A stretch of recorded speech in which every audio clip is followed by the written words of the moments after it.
بصوا، انا مكنتش اعرف مين دي، يعني انا ما بقتش متابعة تركي قوي زي زمان. بس لما دخلت البروفايل بتاعها على الانستجرام لقيتها حاطة صور كتير قوي ليها في مصر وعلم مصر بقى وكده، شكلها بتحب مصر قوي.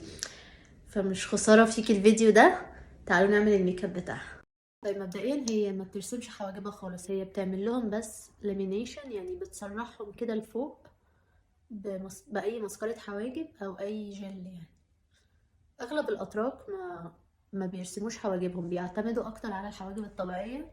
والصراحه دي مدرستي، هي عينيها خضراء، فتعالوا نقلدها في اللون. هي مستخدمه فاونديشن تغطيه خفيفه ولون بشرتها.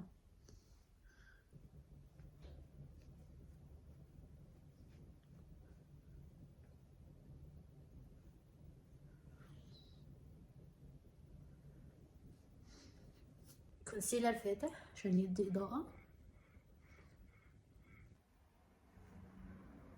بلاشر بينك، وهنسحبه لفوق كده اهو عشان يدي سحبه للوش. مفيش اي كونتور او برونزر في وشها، وده غلط، يعني المفروض على الاقل يكون في نسبة كونتور. فانا هحط كونتور كده في مناخيري وخلاص.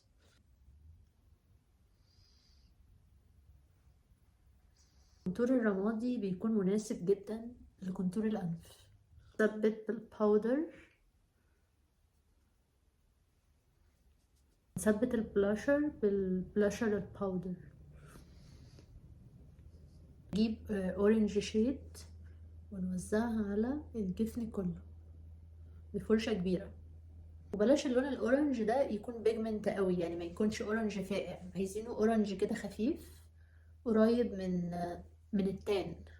بعد كده هنجيب شادو بينك ونحطه على الجفن المتحرك. هي رسمة الايلاينر في العين كلها. انا مش مع المدرسة دي، انا مع المدرسة اللي هي بتاعت الوينج ويا دوبك خط رفيع من قدام بس تعالوا نعمل زيها وخلاص. لو اخدتوا بالكم هي جايبة فصوص رفيعة خالص وحطاها على خط الايلاينر.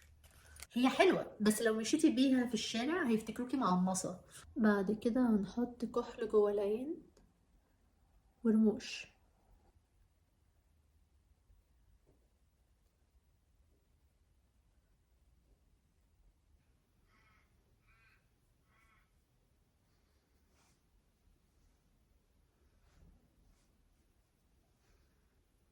وبس كده، والصراحة أنا معجبة بيه جدا.